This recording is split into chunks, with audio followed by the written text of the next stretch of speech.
राधे राधे दोस्तों, आज के इस वीडियो में बात करेंगे कि कैसे श्रीमद् भगवद गीता जी का निरंतर अध्ययन करते रहने से और गुरुजनों की वाणी सुनने से मुझे मानसिक बल मिला। जो तकलीफ़ें मैं मानसिक रूप से झेल रही थी, वास्तव में वो समझ में आया कि वो केवल अज्ञान के कारण है। जैसे मैं अपनी बात बताऊं तो मैं बचपन से ही बहुत इंट्रोवर्ट टाइप की रही हूँ।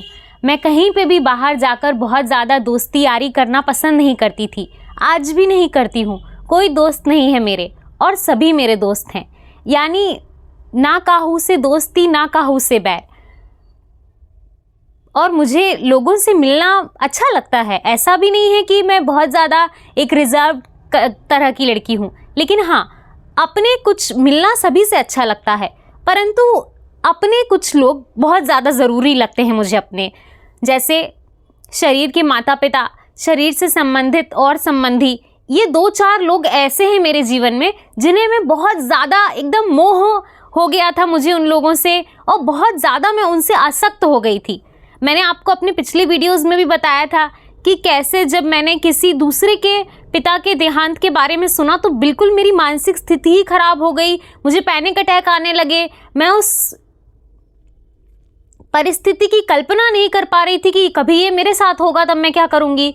मतलब मैं इतना ज़्यादा इन चीज़ों में फंसी हुई थी। अब भी मैं उन लोगों से उतना ही मोह रखती हूँ, परंतु अब मैंने ये समझ लिया है कि ये मेरा मोह है, इसकी वजह से मुझे आगे जाके तकलीफ़ झेलनी पड़ेगी। और मैंने अपने जीवन में एक ऐसे बिल्कुल मेरी ही उम्र की एक ऐसी मेरी साथ वाली देखी हैं जो बिल्कुल इसी परिस्थिति में है। यानी जैसा मैंने आपको कहा कि मैंने किसी दूसरे के पिता का देहांत देखा तो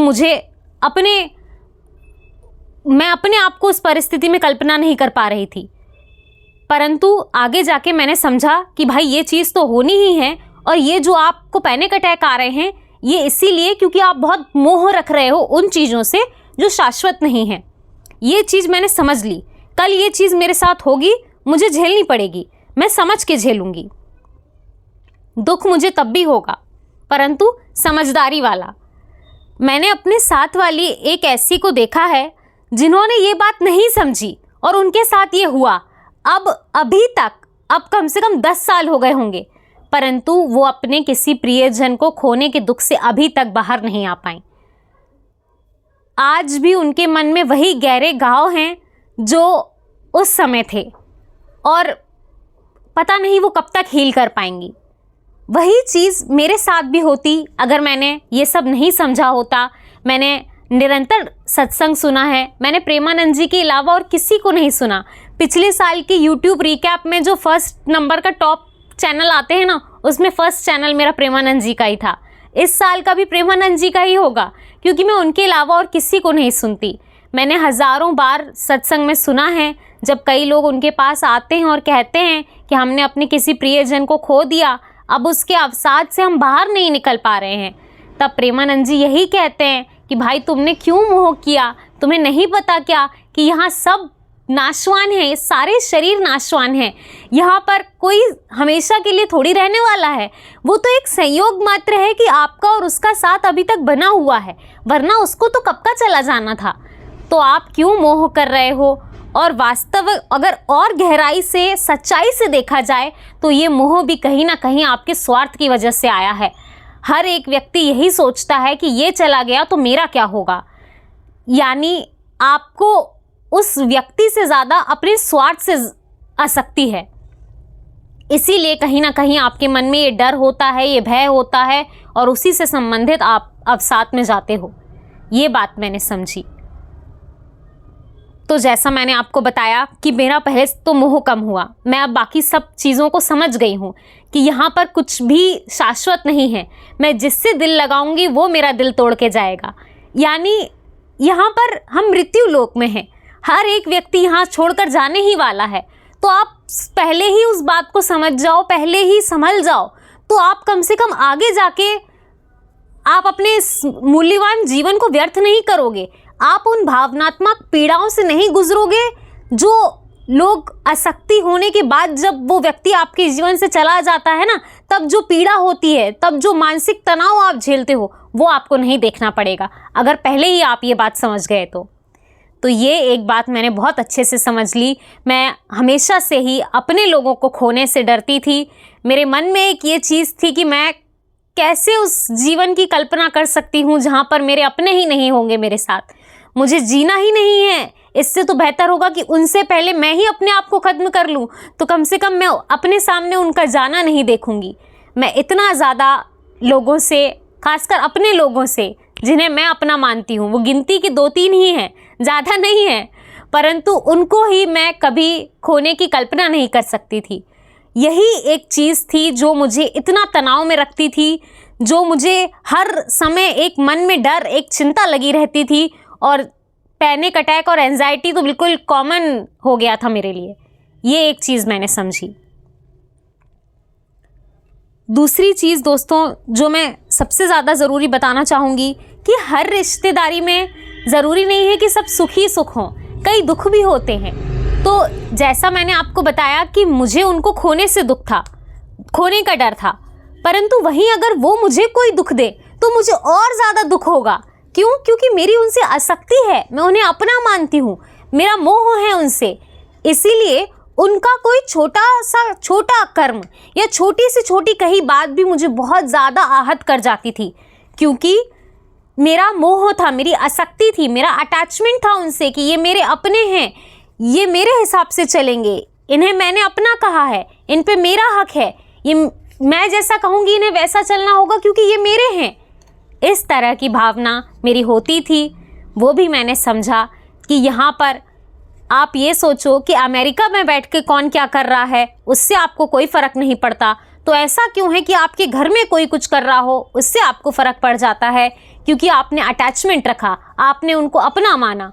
वास्तव में यहाँ सारे संबंधी झूठे हैं। शरीर से केवल उनका संबंध है, आत्मा से नहीं। हमारा वास्तविक संबंध केवल परमात्मा से है, और हमें वास्तविक सुख और शांति भी केवल उन्हीं के चिंतन में मिलती है। ऐसा कोई नहीं हो सकता जो इस दुनिया में किसी से दिल लगा के सुखी हो जाए। वो आपको केवल और केवल एंजाइटी देंगे। एक परेशानी, एक बेचैनी, एक जलन बनी रहती है जब आप किसी व्यक्ति से आसक्ति कर लेते हो, किसी ना किसी रूप में। वो आपके हिसाब से भी चलेगा तब भी आपको घबराहट होगी। ये सब चीज़ें मैंने प्रत्यक्ष रूप से एक एक डीपली अनुभव की है। एक एक फीलिंग को मैंने बहुत समय दिया है, एक एक भाव को मैंने बहुत ज़्यादा भाव दिया है, तब मैं आपको ये बात बता रही हूँ कि ये चीज़ें होती हैं। मैं सिर्फ एक उदाहरण के लिए किसी का नाम ले रही हूँ। किसी को नीचा दिखाना या किसी को बदनाम करना वो मेरा काम नहीं है, वो मुझे करना भी नहीं है। मेरे सारे वीडियो आध्यात्मिक बनते हैं और आध्यात्मिक जगत में हम अपनी आत्मा का अध्ययन करते हैं। किसी दूसरे के ऊपर बोलना कि ये क्या कर रहा है या उसको देखो, ये एक मूर्खता वाला काम है, ये मेरा काम नहीं है। तो मैं यहाँ पर सिर्फ नाम लेके डायरेक्ट बता रही हूँ, एक समझाने के लिए कि मेरा जीवन कहाँ से बदला, मैंने कौन सी चीज़ कहाँ से पकड़ना शुरू की। इस बात के लिए मैं किसी का नाम ले रही हूँ।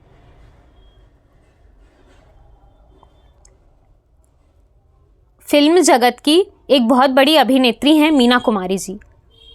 मैंने एक किताब में उनके बारे में पढ़ा था कि जब वो 30-35 साल की थी तब उन्होंने अपने आप को ख़त्म कर लिया, अपने शरीर को ख़त्म कर लिया। तब ये समझ आया कि उनके पास सब कुछ था। एक लड़की को जो चाहिए, अगर एक हम भौतिक दृष्टि से देखा जाए तो क्या चाहिए एक लड़की को? अच्छा रूप, पैसा, प्रसिद्धि, यही तो चाहिए ना। ये सब कुछ था उनके पास, सब कुछ। एक आइडियल जिसको कहते हैं, आइडियल सिनेरियो, जैसा हम कल्पना करते हैं। अगर मैं अपना कोई भौतिक जगत में उन्नति की कल्पना करूँ ना, तो वो कल्पना होगी मेरी जो उनकी हकीकत थी। तो फिर उन्होंने, ऐसा क्या हो गया, वो एक सपना जी रही थी किसी का, तो फिर ऐसा क्या हो गया कि उन्होंने उस जीवन को अंत करना ज़्यादा उचित समझा। उस बात से मेरी समझ आया कि वो भौतिक रिश्तेदारी में उलझ गई थी। यानी यहाँ से ये समझ आता है कि हम अपने जीवन में सब कुछ कर लें, अच्छे से अच्छी उन्नति कर लें, पैसा कमा लें, सब कुछ कर लें, परंतु अगर हम अपनी भौतिक रिश्तेदारी में फंस गए तो सब कुछ शून्य हो जाएगा। यानी हमें सबसे ज़्यादा दुख रिश्तों से ही मिलता है। ये बात मैंने उनकी कहानी जान के सुनी कि सब कुछ होने के बावजूद भी उन्हें अपने जीवन को ख़त्म करना ज़्यादा ज़रूरी समझा, क्योंकि वो रिश्तेदारी में फंस गई थी। एक और उदाहरण, मैं उनका डायरेक्ट यहाँ नाम नहीं ले सकती, परंतु मैं उनके जैसे सैकड़ों हज़ारों केस हैं, ऐसे ही इनके जैसे भी हज़ारों लाखों केस हैं जहाँ पर आप आए दिन देखते होगे। और मैं खुद देखती थी तो बड़ा आश्चर्य होता था, क्योंकि उस समय मैं पैसे नहीं कमा रही थी, तो यही सोच के आश्चर्य होती थी कि बस पैसे ही तो हैं, बस पैसा कमा लो और कुछ चाहिए कहाँ है। लेकिन समझ आता है कि पैसा तो ठीक है, पैसा आने लगेगा, परंतु जो आप रोज़मर्रा की रिश्तेदारी में, जो भौतिकता में आपके जो कलेश होंगे, वो आपको ऐसा पागल कर देंगे कि आप अपने आप को ख़त्म ही कर लोगे।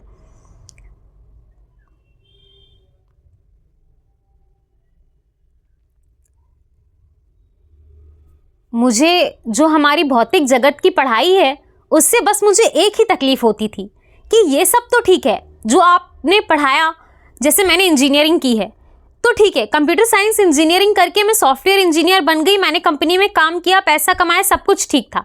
लेकिन उसके बाद भी तो हमारी जीवन होता है ना, सिर्फ ऑफिस जाके पैसा कमाना, वो तो वहाँ तक तो कहानी ख़त्म नहीं हो जाएगी, उसके आगे का भी जीवन होगा। वहाँ पर हमारा जो लड़ाई होती है, वहाँ जो हमारे कलेश होते हैं, उनको कौन सुलझाएगा? ये एक सवाल था मेरे मन में, ये एक चीज़ थी मेरे मन में जिसने मुझे श्रीमद् भगवद गीता जी पढ़ने पर मजबूर ही कर दिया। प्रेमानंद जी सुनना मेरे लिए विकल्प नहीं था, मेरा आखिरी रास्ता था। अगर उसके बाद कोई रास्ता नहीं था, आगे फिर शमशान घाट आता है वहाँ से, तो वो एक आखिरी रास्ता इसी के कारण आया। जब मैंने समझा कि ये पढ़ाई तो, अब देखो यहाँ पर मैं आपको एक उदाहरण के साथ बताती हूँ। आपने सुना होगा, देखा भी होगा, वो बहुत ज़्यादा न्यूज़ में वो चीज़ आई थी। मुझे ऐसा लगता है कि हमारी जो भौतिक दुनिया की पढ़ाई होती है ना, वो हमको यहाँ लाके खड़ा कर देती है।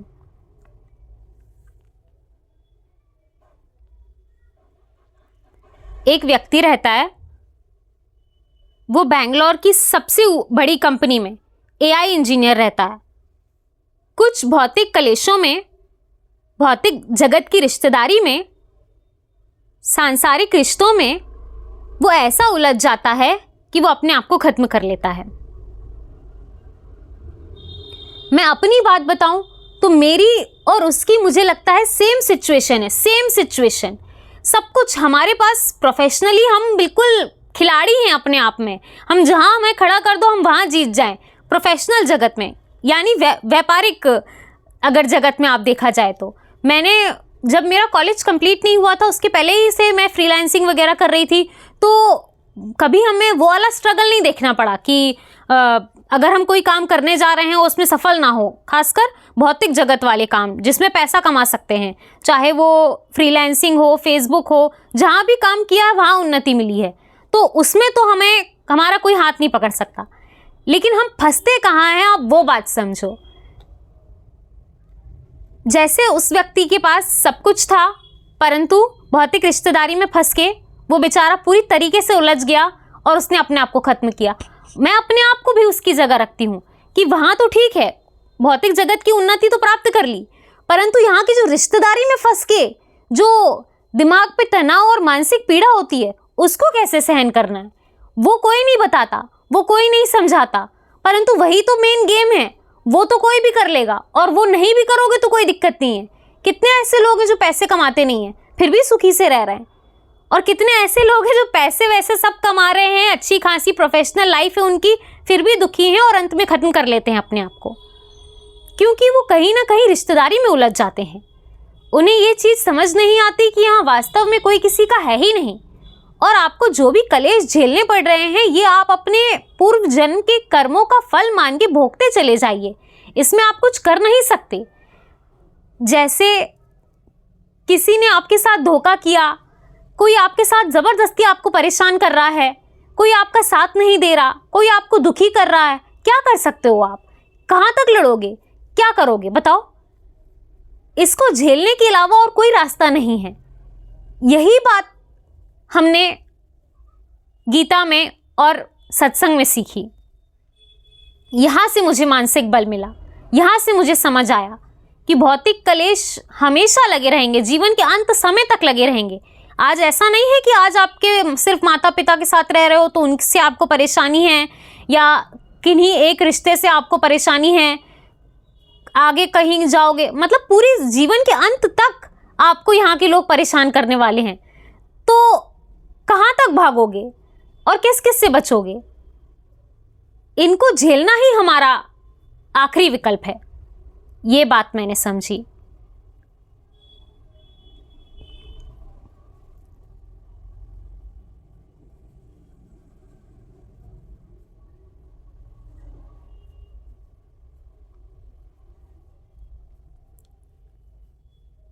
तो अब कभी भी मैं भौतिक रिश्तेदारी में फंसती हूँ, कई बार ऐसी चीज़ें होती हैं, कोई इमोशनल ब्लैकमेल कर रहा है, कोई कुछ भी कर रहा है, कोई अलग ही तरीके का प्रपंच कर रहा है, कोई षड्यंत्र कर रहा है, कोई कपट कर रहा है, कोई छल कर रहा है, हमें बिना वजह दुख दिया जा रहा है या तकलीफ़ें हमें मिल रही हैं। परंतु अब मेरे दिमाग में एक बात बैठ गई है कि हमें ये सब झेलना ही पड़ेगा। इस भौतिक रिश्तेदारी में हम जब तक रहेंगे तब तक हमें ये चीज़ झेलनी है।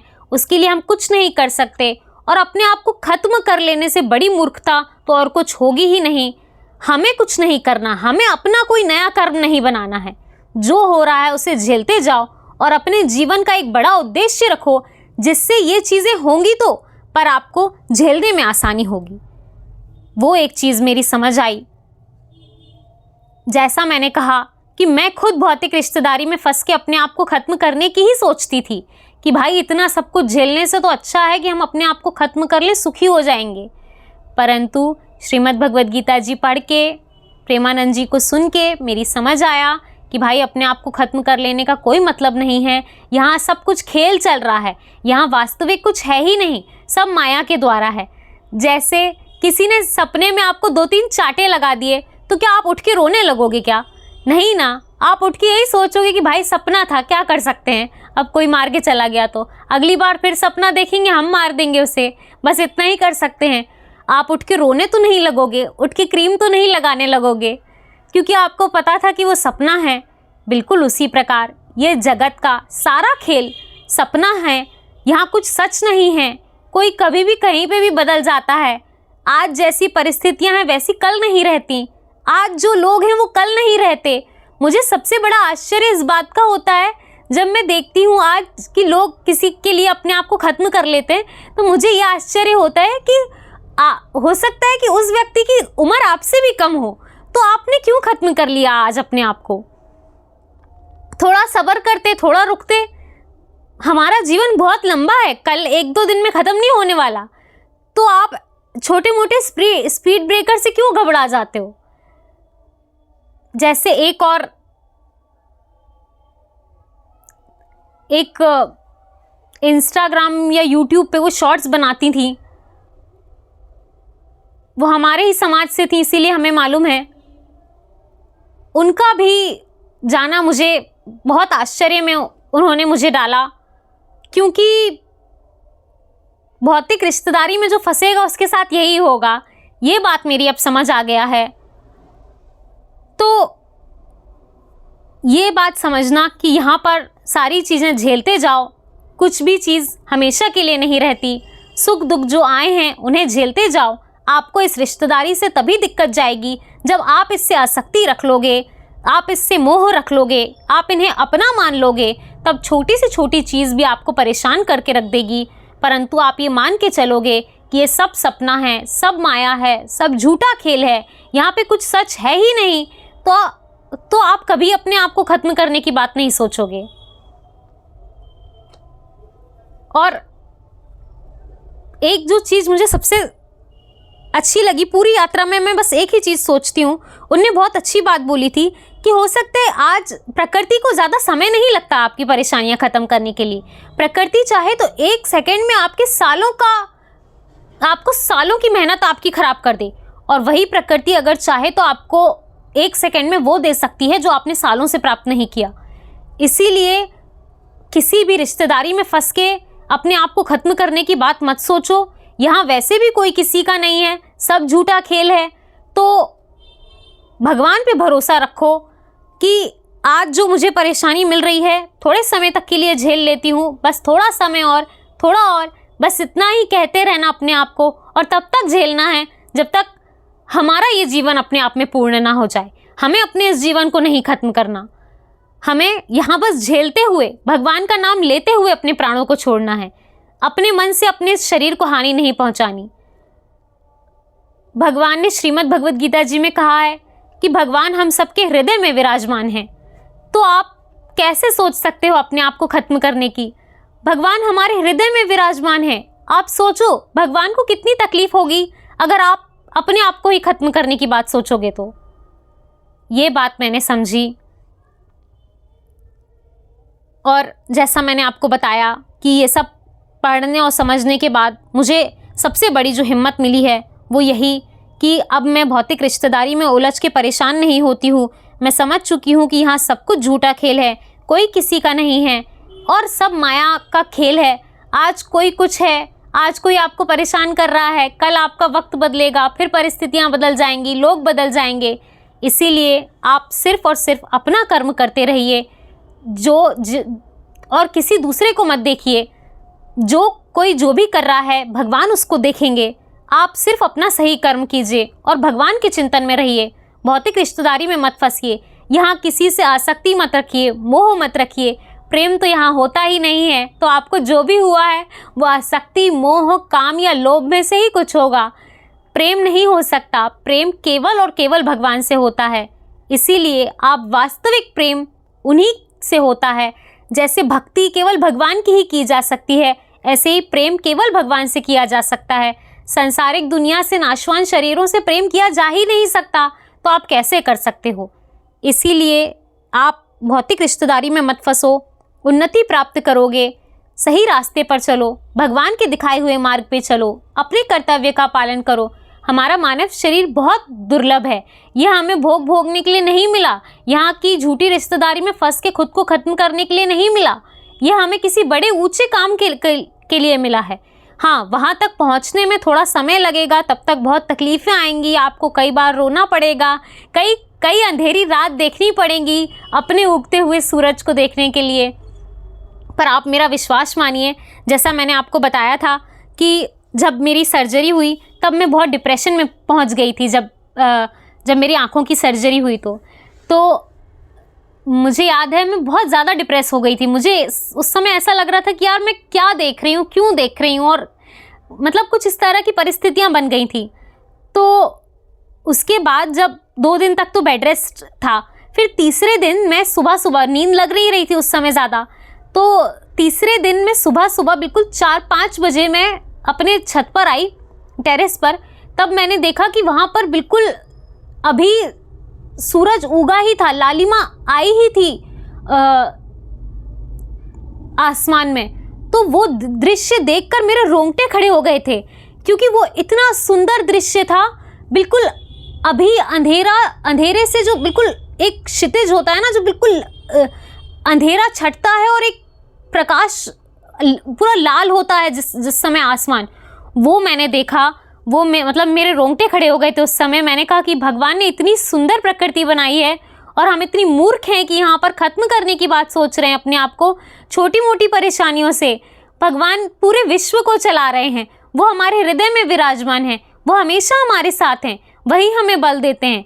फिर भी हम इतनी मूर्खता करते हैं कि एक नपुंसक की तरह अपने इस युद्ध रूपी जीवन को छोड़ के जाने की बात करते हैं। हमें इससे अंत तक लड़ना चाहिए और पूरी हिम्मत से लड़ना चाहिए, और ये समझना चाहिए कि हमारा काम सिर्फ लड़ना है। एक श्लोक में भगवान कहते हैं कि तुम अगर यहाँ पर जीते तो यहाँ पर सुख भोगोगे, वरना ऐसे युद्ध में खेलने वाला भी स्वर्ग को जाता है तो तुम स्वर्ग भोगोगे। यानी तुम्हारा काम सिर्फ यहाँ पर खेलना है। जीतो या हारो दोनों ही में सुखी होगे, परंतु खेलो तो बीच में ही छोड़ के चले जाओगे तो कहाँ से सुखी हो जाओगे। इसीलिए ये बात मेरी समझ में आई। उस दिन मुझे बहुत ज़्यादा मतलब मेरे पास शब्द नहीं है, मैं निःशब्द हूँ। उस दृश्य को मैं समझा नहीं सकती शब्दों में।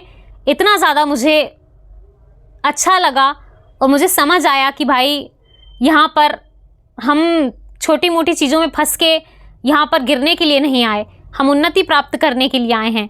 भगवान ने अगर आज ये दिन दिया है, बहुत सी काली रातें आपको देखनी पड़ेंगी एक उगते हुए सूरज के लिए, परंतु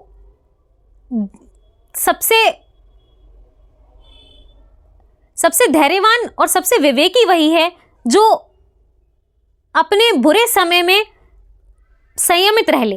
अच्छे समय में तो हर कोई प्रफुल्लित होता है, परंतु जो अपने बुरे समय को भगवान की इच्छा समझ के संयम से झेल ले, वही सबसे बड़ा योगी है और वही उन्नति को प्राप्त करता है। तो दोस्तों, ये कुछ चीज़ें थी जो मैंने आपको प्रैक्टिकल रूप से बताई कि मेरे जीवन में क्या परिवर्तन आया। सबसे ज़रूरी बात मैंने यही सीखी है कि कभी भी मैं अपने जीवन को ख़त्म करने की बात नहीं सोचूंगी। भौतिक रिश्तेदारी में मैं कभी नहीं फंसूंगी। मैं समझ चुकी हूँ कि यहाँ पर रिश्तेदारी में फंसने का कोई मतलब ही नहीं है। हमारा वास्तविक संबंध केवल भगवान से है।